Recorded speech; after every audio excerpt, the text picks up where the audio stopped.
श्रीमती आभा शुक्ला जी, मैं सबसे पहले आपका स्वागत करना चाहूंगा मंच पर। और कुछ बातचीत हमारी अभी हुई है पाठक जी से, कुछ और बातों को आगे बढ़ाएंगे।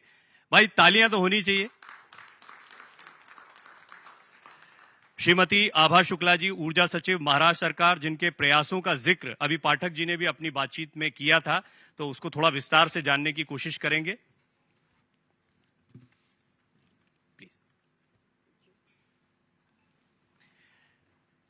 तो मैम, सबसे पहले भारत एक्सप्रेस के ऊर्जा समिट में आपका स्वागत है।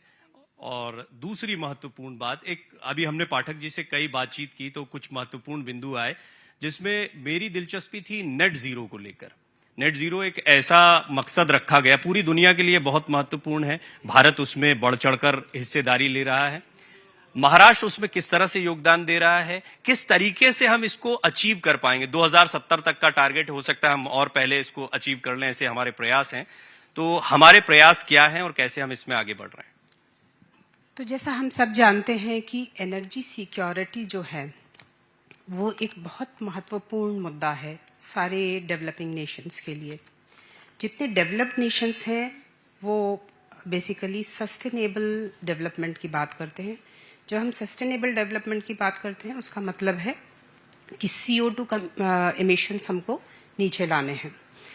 इसको देखते हुए जब माननीय प्रधानमंत्री जी ने COP26 में हमारे देश के लिए 5 बेसिकली लक्ष्य निर्धारित किए थे, उसमें से जो मेजर लक्ष्य था वो ये था कि हम सन 2070 तक नेट जीरो का टारगेट अचीव करेंगे। इसके अलावा एक दूसरा लक्ष्यांक जो उन्होंने हमारे सामने रखा था वो ये था कि 2030 तक हम जितनी भी एनर्जी सोर्स कर रहे हैं आज की डेट में 50% एनर्जी कम से कम हम रिन्यूएबल सोर्सेज से लाएंगे।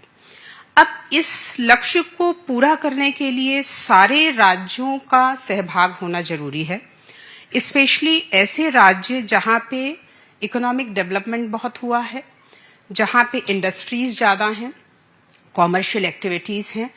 तो महाराष्ट्र ऐसा राज्य है, गुजरात, महाराष्ट्र, कर्नाटका, ये ऐसे राज्य हैं जहां पे इकोनॉमिक एक्टिविटीज ज्यादा हैं, इंडस्ट्रीज ज्यादा हैं। फॉर एग्जाम्पल हमारे यहाँ लगभग 19,000 इंडस्ट्रियल यूनिट्स हैं, उसमें से 5,000 इंडस्ट्रियल यूनिट्स तो प्योरली फॉसिल फ्यूल पे हैं। महाराष्ट्र राज्य एक ऐसा राज्य है जहां पे पेट्रोलियम और पेट्रोलियम से रिलेटेड जो उत्पाद हैं उनमें से उनका जो है लगभग 10 से 11% हम यूज करते हैं, 8% हमारी रिफाइनिंग की क्षमता है। और अभी ये औद्योगिकरण हमारा बढ़ने वाला है क्योंकि हमारा राज्य जो है एक बहुत ही तीव्र गति से विकसित होने वाला राज्य है और इसको देखते हुए हमारी एनर्जी की नीड्स भी बढ़ने वाली हैं।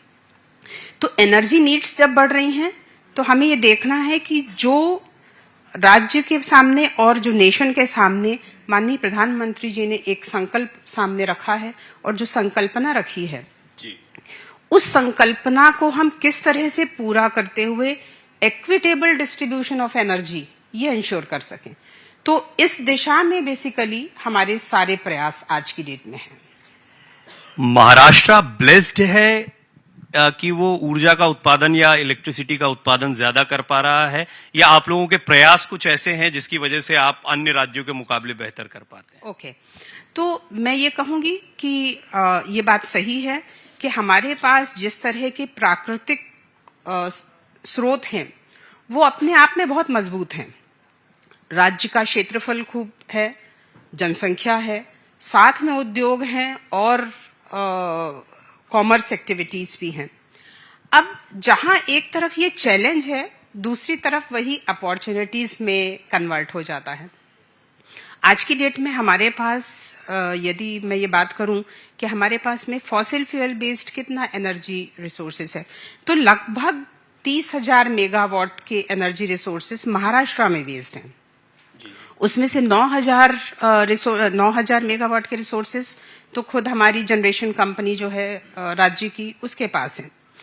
तो जब आप ये कहते हैं कि ये ब्लेसिंग है तो मैं ये कहूंगी कि एब्सोल्युटली हम ब्लेस्ड हैं, लेकिन साथ में ये समझने की भी जरूरत है कि जहां पे चैलेंजेस हैं उसको हम अपॉर्चुनिटीज में कैसे बदलें और किस तरह से जो पूरे नेशन का एक ध्येय है उसको और जो संकल्पना है उसको पूरा करने के लिए अपने कदम बढ़ाएं। यही मैं जानना चाह रहा था कि आप खुद तो समृद्ध हैं, दूसरे राज्यों के लिए किस तरह से आप लोग सहयोग कर रहे हैं या कितना कंट्रीब्यूट कर रहे हैं? ओके, सो दूसरे राज्यों के लिए यदि मैं ये कहूं कि आइडिया इज पावर, ये माना जाता है, तो हमने अभी हाल फिलहाल ही एक ऐसी योजना को क्रियान्वित किया है जो दूसरे राज्यों के लिए भी एक महत्व की भूमिका निभा रही है। तो बेसिकली हमने अपना एक एनर्जी ट्रांजिशन प्लान तैयार किया है, क्योंकि पिछले कुछ सालों में ये देखने में आया कि हमारी एनर्जी डिमांड बहुत बढ़ रही है और जो एनर्जी डिमांड बढ़ने की पेस जो पहले थी उससे आज की पेस ज्यादा है। सो फॉर एग्जांपल लगभग 4.5% की रेंज में हमारे एनर्जी डिमांड जो है पिछले दशक में बढ़ी है।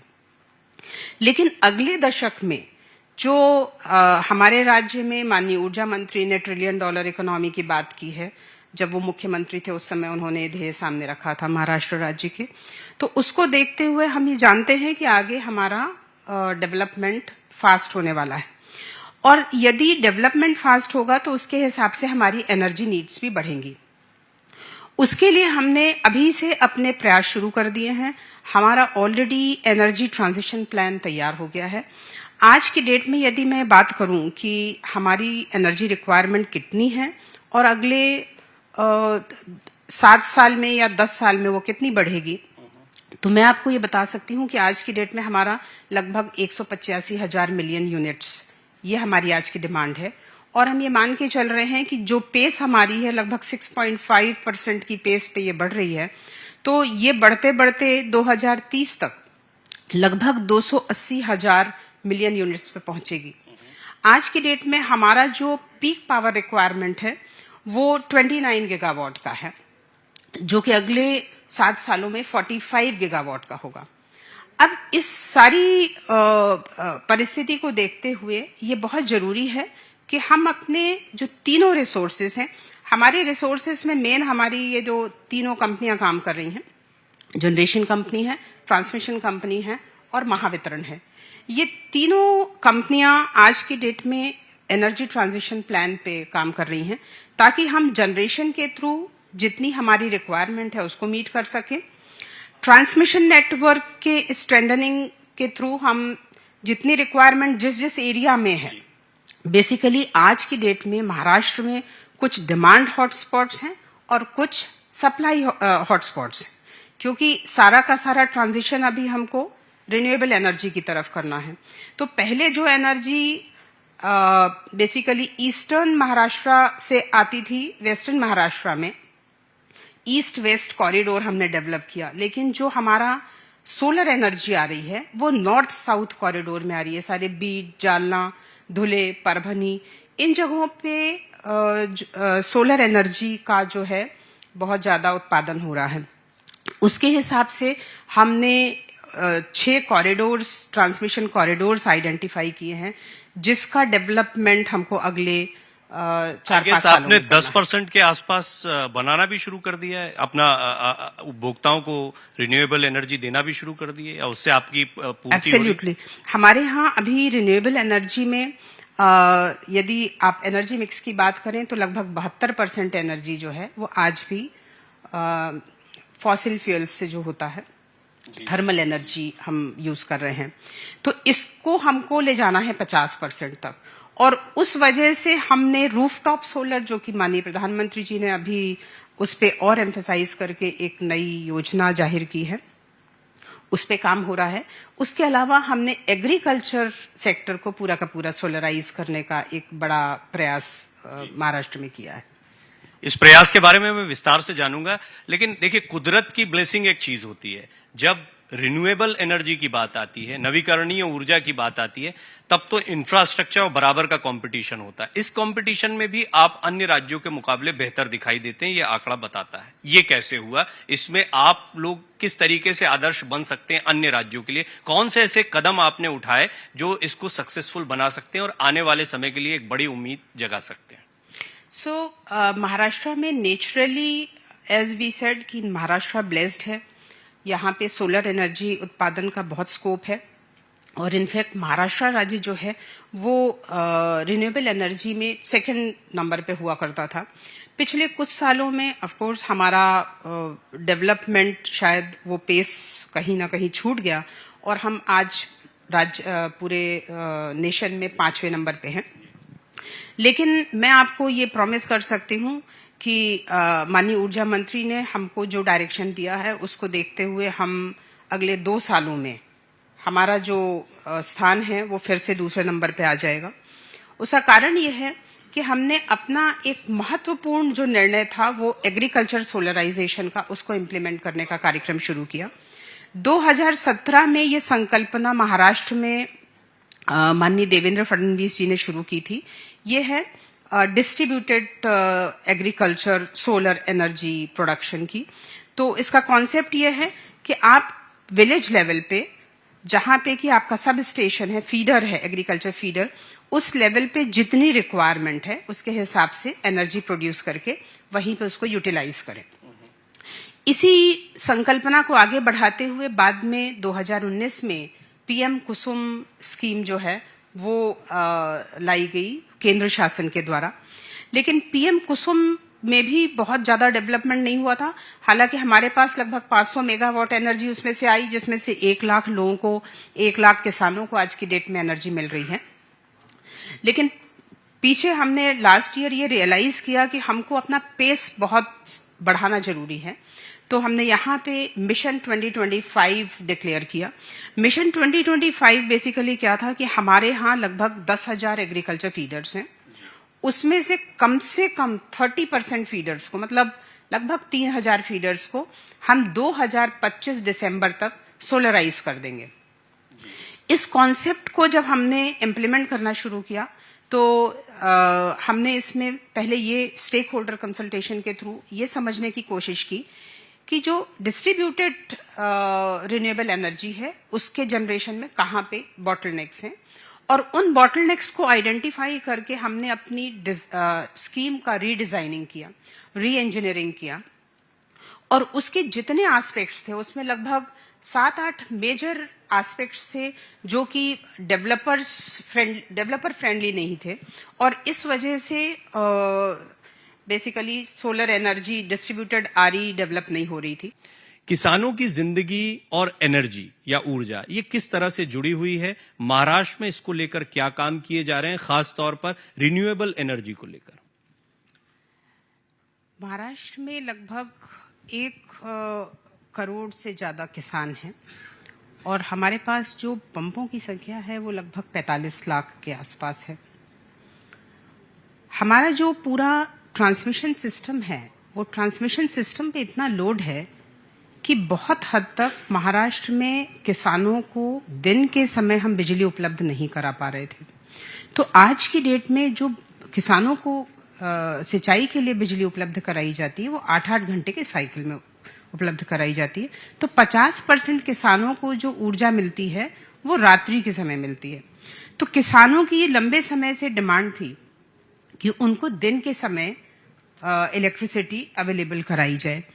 इस डिमांड को मद्देनजर रखते हुए 2017 में हमने मुख्यमंत्री सौर कृषि वाहिनी योजना की शुरुआत की। तो जैसा माननीय ऊर्जा मंत्री ने भी मेंशन किया कि कुछ ऐसे राज्य हैं देश में जिनके पास लंबे ट्रैक्ट हैं लैंड के, जहां पे कि सौर ऊर्जा बड़े पैमाने पे उपलब्ध हो जाती है, लेकिन महाराष्ट्र में उस तरह का सोलर पार्क डेवलप करना बड़े पैमाने पे पॉसिबल नहीं हो रहा था, और किसानों को सही दाम पे ऊर्जा उपलब्ध कराई जा सके इसके लिए हमने डिस्ट्रीब्यूटेड आरई की संकल्पना 2017 में शुरू की। लगभग 1000 मेगावाट के प्रोग्राम उसमें शुरू हुए, 500 मेगावाट कमीशन भी हुआ और 1 लाख किसानों को उससे ऑलरेडी फायदा हो रहा है। इसके बाद 2019 में प्रधानमंत्री कुसुम योजना आ गई। प्रधानमंत्री कुसुम योजना का भी कॉन्सेप्ट डिस्ट्रीब्यूटेड आरई का था, लेकिन 2024 में हमने मुख्यमंत्री सौर कृषि वाहिनी और प्रधानमंत्री का जो पीएम किसान स्कीम है उन दोनों को क्लब करते हुए, ताकि हमको पीएम कुसुम के जो लाभ हैं वो भी हम उपलब्ध अपने डेवलपर्स को करा सकें। हमने पूरी योजना की री इंजीनियरिंग। कितने किसानों को कवर कर रहे थे आप इस? तो अभी हम जो फीडर्स बेसिकली आइडिया ये है कि हम एग्रीकल्चर फीडर को सोलराइज करें। आज की डेट में लगभग 10,000 एग्रीकल्चर फीडर्स हैं। उसमें जो हमने पहला टप्पा ऑलरेडी क्रॉस कर लिया है वो 65% फीडर्स का है, जो कि हमने पिछले एक साल में उसके टेंडर्स करके और 9,200 मेगावाट के लगभग 6,000 फीडर्स का ऑलरेडी सोलराइजेशन का ऑर्डर कर दिया है। तो मुद्दा यह है कि उसमें जो बॉटलनेक्स थे, हमने बेसिकली जो उसकी री इंजीनियरिंग की प्रोग्राम की, उसमें उन बॉटलनेक्स को समझने की कोशिश की। लैंड एक मेजर प्रॉब्लम था। उसके बाद ये सारे प्रोजेक्ट छोटे छोटे प्रोजेक्ट्स हैं, इसलिए इसमें डेवलपर्स का जो साइज था वो भी छोटे लेवल के डेवलपर्स आ रहे थे। उनको जिस तरह की एनओसीज लेनी पड़ती हैं उसमें लगभग 17 से 18 महीने तो उनको नो ऑब्जेक्शन सर्टिफिकेट्स कलेक्ट करने में लगते थे। उसके बाद 11 केवी और 33 केवी के लेवल पे कनेक्टिविटी होती है। बेसिकली विलेज लेवल का जो सब स्टेशन है वहीं पे हमको इसको कनेक्ट करना है सोलर एनर्जी को। वहां पे सिस्टम जो है, जो डिस्ट्रीब्यूशन सिस्टम है, उसकी अवेलेबिलिटी बहुत कम होती थी। तो ये इस तरह की टेक्निकल अड़चने भी थी। फिर जो डेवलपर्स थे उनके पास कोई डेटा अवेलेबल नहीं होता था, वो बेसिकली अंधेरे में तीर चलाते थे। और जब वो एक बार प्रोजेक्ट को कमीशन कर लेते थे तो पता चलता था कि या तो सिस्टम अवेलेबल नहीं है, और सिस्टम अनअवेलेबल होने की वजह से जो आर्थिक नुकसान हो रहा था वो डेवलपर्स को हो रहा था, तो फिर वो रिस्पांस नहीं मिलता था। तो हमने इस प्रोग्राम की री इंजीनियरिंग करते समय इन सारे मुद्दों को नजर में रखते हुए योजना का पूरा नया क्रियान्वयन का एक ढांचा तैयार किया। तो उसमें हमने पहला डिसीजन ये लिया कि हम सरकारी जमीन उपलब्ध करा के देंगे, क्योंकि ये सब पड़ित लैंड है जिसका कि वैसे यूज नहीं हो रहा है। तो इसका इससे सुंदर इस्तेमाल क्या हो सकता है कि उसमें से सोलर बना के लोकली ग्रीन एनर्जी हमारे एग्रीकल्चर को अवेलेबल कराई जाए। उसके बाद साथ में हमने जहां पे प्राइवेट किसान अपनी जमीन उपलब्ध करा के देना चाहते हैं उसके लिए भी एक डिसीजन लिया गया कि 50,000 एकड़ पर ईयर के हिसाब से उनको रेंट दिया जाएगा।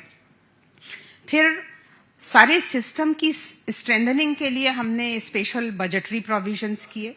इसके अलावा हमने एक नई सोलर एग्रो कंपनी की स्थापना की, क्योंकि लगभग 30% एनर्जी यूसेज जो है हमारे आज की डेट में एग्रीकल्चर सेक्टर में है, और वहां से जो जीडीपी में कंट्रीब्यूशन आ रहा है एग्रीकल्चर का वो 12% आ रहा है।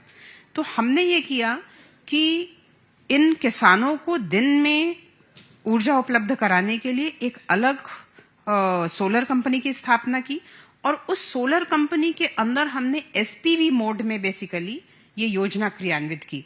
जैसे मैंने आपको बताया कि छोटे छोटे प्रोजेक्ट होने की वजह से हमें डेवलपर्स रिस्पांस नहीं दे रहे थे, तो हमने इन छोटे प्रोजेक्ट्स को एसपीवी के अंदर एक क्लस्टर बना के, क्लस्टर अप्रोच लेके और एसपीवी मोड में इस योजना को इम्प्लीमेंट किया।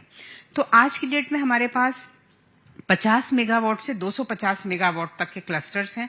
इसमें बड़े डेवलपर्स ने भी रिस्पांस दिया। टारगेट क्या है आपका, कहां तक जाना चाहते हैं और कब, कितने समय में? टारगेट हमारा ये है कि आज की तारीख में 16,000 मेगावाट एनर्जी महाराष्ट्र में किसान यूज करते हैं। तो 100% इज द टारगेट। 100% क्योंकि हमारा टारगेट पहले बहुत कम था, हम 30% फीडर्स को सोलराइज करना चाह रहे थे, लेकिन जो रिस्पांस इतना ओवरवेलमिंग था कि अब हमको ये रियलाइज हो रहा है कि हम इसको 100% एग्रीकल्चर सोलराइजेशन की तरफ ले जाएं। तो उस विचार के मद्देनजर हमने अभी फिर से 5,000 मेगावाट के टेंडर जो हैं वो फ्लोट किए हैं, और मुझे उम्मीद है कि इसमें हमें बहुत पॉजिटिव रिस्पांस मिलेगा। अच्छा देखिए, आपकी लाइफ जो होती है वो तो आप ऊर्जा के विषय में दिन रात सोचना, उसकी प्लानिंग करना, ये तमाम चीजें आपके साथ चलती होंगी निजी तौर पर, या जो भी इस क्षेत्र से जुड़े हुए लोग हैं।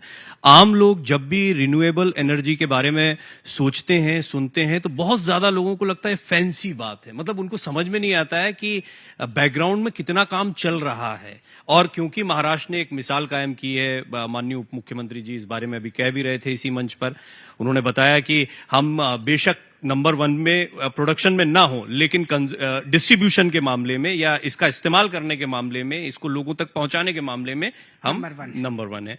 तो ये भी एक महत्वपूर्ण पहलू है।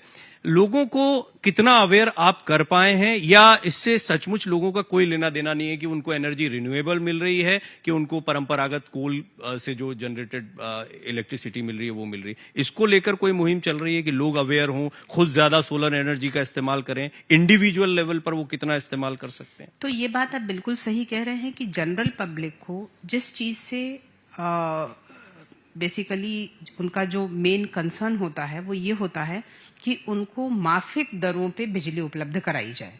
वो सोलर एनर्जी है या थर्मल एनर्जी है, इससे उनका लेना देना नहीं होता है। लेकिन यदि हमको ऊर्जा की दरें कम करनी है तो रिन्यूएबल एनर्जी से बेहतर सोर्स नहीं हो सकता। पर रिन्यूएबल एनर्जी इनफर्म एनर्जी मानी जाती है, और अभी तक ये फैंसी आइडिया था भी, क्योंकि जो प्राइवेट लोग भी सोलर लगाते थे, मोस्टली जो वेल टू डू लोग हैं वही सोलर लगाते थे अपने घरों में। लेकिन अभी जो पीएम सूर्य घर योजना आई है, उसमें हमने ऐसे कंज्यूमर्स को सेलेक्ट किया है और ऐसी कैटेगरी को प्रमोट कर रहे हैं जो कि सब्सिडाइज्ड कैटेगरी है। तो उस वजह से हमने जो छोटे कंज्यूमर्स हैं उनको कवर करने की कोशिश की है। अभी महावितरण के सीएमडी के साथ भी सेशन होने वाला है, वो आपको इसमें और डिटेल में बताएंगे। लेकिन हमारा पहला राज्य है जहां पे हमने पीएम सूर्य घर में भी अभी 100 मेगावाट का पहला टप्पा जो है वो पूरा कर लिया है। फरवरी में किन क्षेत्रों को चिन्हित कर रहे हैं और कैसे सिलेक्ट कर रहे हैं? तो सोलर रूफटॉप तो जनरल कंज्यूमर्स के लिए है, वो अपने घरों पे सोलर लगा सकते हैं।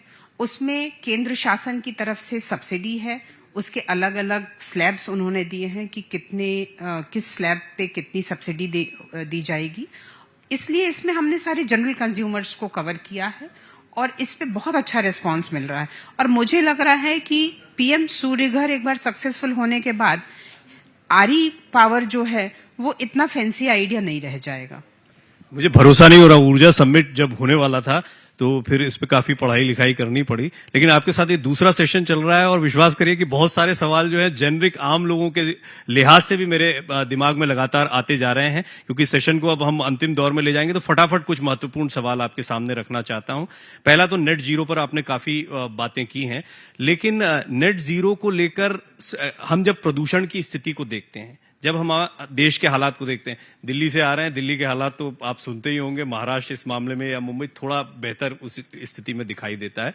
लेकिन नेट जीरो को लेकर आपके आकलन, आपकी चिंताएं किस तरीके से आगे बढ़ रही हैं? यानी आप अंतर्राष्ट्रीय स्तर पर 2070 का जो मिशन रखा गया है उसके लिहाज से आगे बढ़ रहे हैं, या आपको लगता है कि पोल्यूशन कंट्रोल को लेकर भी कुछ दूसरे कदम उठाने चाहिए? पोल्यूशन कंट्रोल के लिए ही नेट जीरो का टारगेट जो है वो डिसाइड किया गया है, और चूंकि 2030 तक हमने ऑलरेडी 50% का टारगेट अपने सामने फिक्स कर लिया है, और इन ऑल प्रोबेबिलिटी हम जिस स्पेस पे जा रहे हैं उसके हिसाब से हम ये 50% का टारगेट 2030 तक पूरा कर पाएंगे। और मेरा मानना है ये 2030 में हम 50% एनर्जी जो है वो रिन्यूएबल सोर्सेज से लेंगे तो 100% हम 2070 तक कंफर्टेबली नेट जीरो का टारगेट अचीव कर पाएंगे। तो उसमें मुझे नहीं लगता कि चिंता का विषय है, क्योंकि 2030 तक ऑलरेडी हमारे बहुत सारे सोर्सिंग जो है एनर्जी की वो रिन्यूएबल सोर्सेज से ही होगी। एक किसानों को लेकर भी कुछ सवाल मेरे पास आए कि कई किसान हैं जिनको ग्रिड से अभी बिजली नहीं मिल पाती है, वेटिंग लिस्ट में बहुत सारे लोग हैं, इनके विषय में क्या विचार हो रहा है? किस तरह के आंकड़े इनके बारे में आपके पास? तो मैं आपको ये बताना चाहूंगी कि किसानों के लिए अभी जो बहुत सारे अच्छे निर्णय लिए गए, उनमें से एक निर्णय ये है कि हम इंडिविजुअल सोलर पंप्स को अब प्रमोट करेंगे, और लगभग 8 लाख पंप का लक्ष्य हमने अपने सामने रखा है। इसके आगे महावितरण कंपनी की तरफ से अगले कुछ सालों में जितनी भी पंप कनेक्शन की डिमांड है उसको सोलर पंप के थ्रू हम कवर करना चाह रहे हैं। और ये किसानों के लिए बहुत अच्छा होगा जो ऑफ ग्रिड है, जिनका कनेक्शन, जिनको ग्रिड से एनर्जी नहीं मिल सकती, उनको परमानेंट एनर्जी का एक सोर्स अवेलेबल कराने की ये मुहिम है।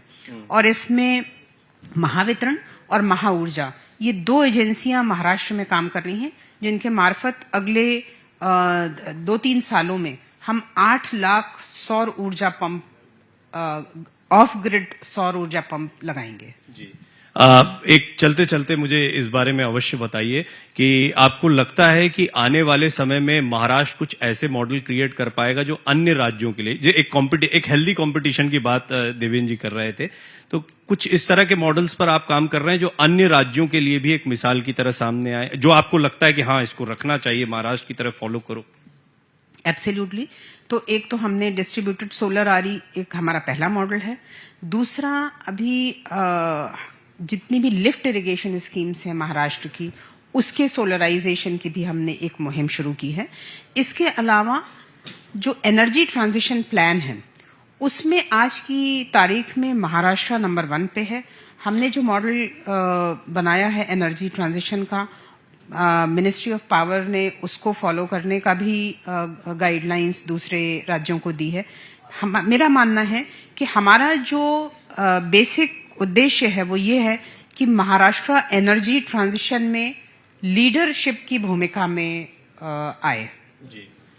और टेक्नोलॉजिकल इसमें जो इंटरवेंशंस करने हैं वो भी हम कर रहे हैं, जैसा कि ग्रीन हाइड्रोजन के क्षेत्र में और पीएसपी के क्षेत्र में हमने बहुत महत्वपूर्ण पहल की है और इसका बहुत अच्छा रिस्पांस आने वाले समय। अच्छा, आपसे बात करते हुए मुझे कई सवालों के जवाब तो मिले, लेकिन जो मेहमान और भी बहुत सारे आने वाले समिट में उनके लिए सवाल भी ढेर सारे आपकी वजह से मिले हैं। मैं आपका बहुत बहुत धन्यवाद करना चाहूंगा।